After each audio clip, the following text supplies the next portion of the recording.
I'm gonna teach you how to make the most simplest pizza ever. Best pizza ever. Best pizza ever. For sure. First you gotta have yeast started. There's plenty of videos out there where you can make your own yeast. I just take a dry yeast packet, put it in warm water, bam, boom, you got yeast. And it's like a sourdough starter. So you keep it in the fridge, you refeed it every, couple days, it's easy. So I'm gonna mix everything in this cast iron because you get a little bit of iron and it's easy to clean afterwards. So first thing, you kind of want to preheat the oven so it's warm because this is gonna activate your yeast. So you're gonna start it just for about 10 seconds, okay? And it's about perfect time for me to mix this. So I'm gonna take this out, I'm gonna put it in here, okay? Okay. Look at that grip strength I have right now. Because this can be very messy. That's why I like doing it in this, because if I'm gonna be, doing it, it has high walls. All right, now I'm gonna fill this up with warm water. So now, you just clean the sides, right? And the warm water is gonna help activate the sourdough starter.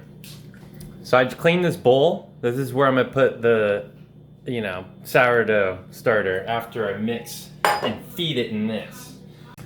So now it's like soup. It's like warm soup.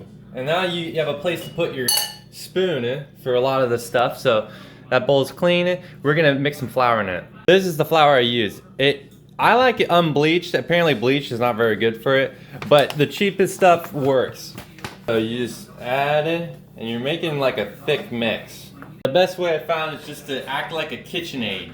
That machine, you just turn it like this and scrape the edges, and it will soon form into a ball. Just keep going around like this. So boom, look at this consistency. Sticky, stretches a little bit, and is wet.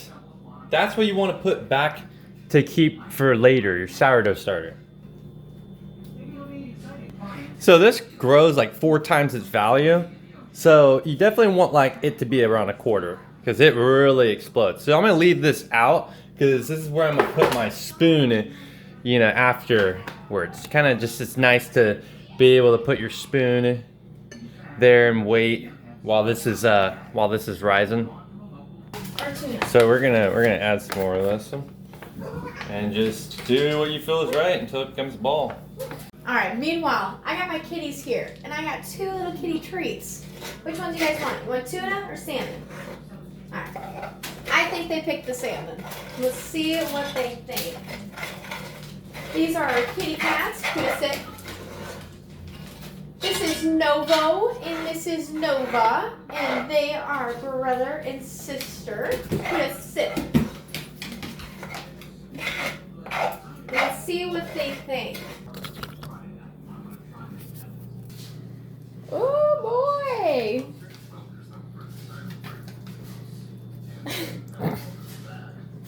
So Kuda, sit.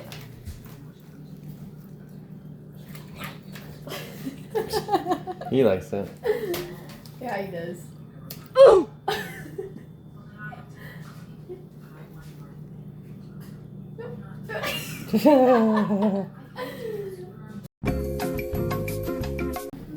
So it's gonna look kind of like this a little bit. So you have to kind of push down. All right, so now you got something like this after you fold a bunch. So you're gonna put that spoon into that sourdough, and all you're pretty much gonna do is just fold inward like it's some dumpling or something, and then you're going to fold it, and you just kind of do like a thing underneath it.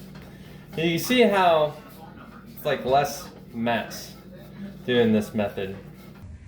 This can be very messy. That's why I'm doing this, because if I'm what you're gonna do is you're gonna put it. This oven is like a hot day. You know what I'm saying? It's like whoa, not too hot. 350 is the freeze. This is warm. You're gonna put the pizza pan. You're gonna put it on top. It's gonna create like a Dutch oven kind of thing, just warm enough to make it rise.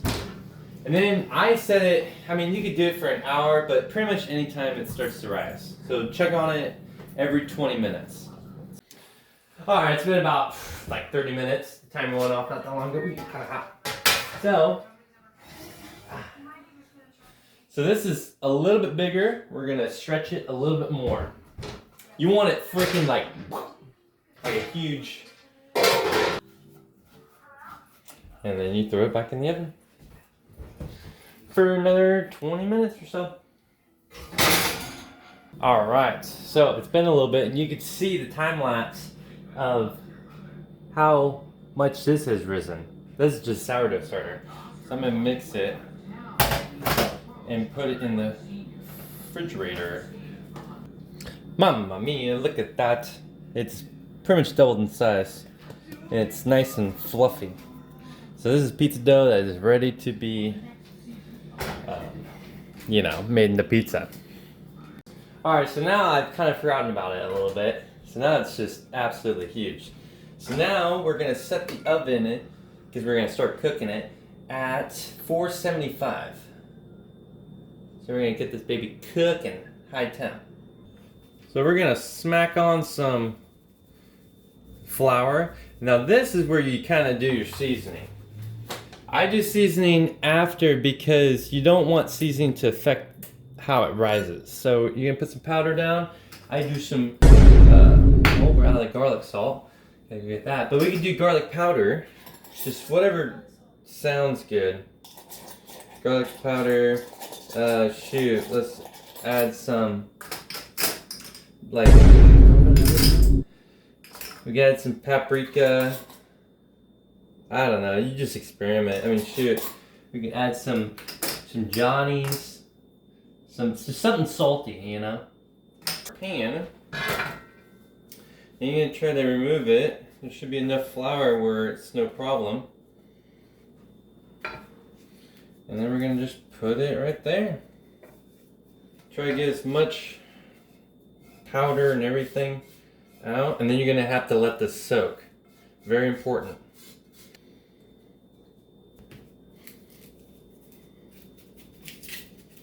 So now grab yourself a fork. Because what you're gonna do is you're gonna stab all around. This is to release pockets so you don't get this huge bubble and it's, a mess. Olive oil. We're just gonna go some on our tips and just go all around the edges. This is to prevent it from burning and to add taste. A little bit of flavor. You don't need a lot of sauce. Just that much. Brittle. Smack it around.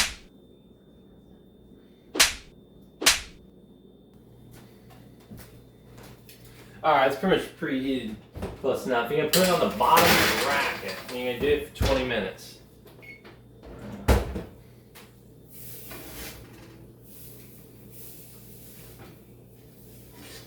Oh yeah!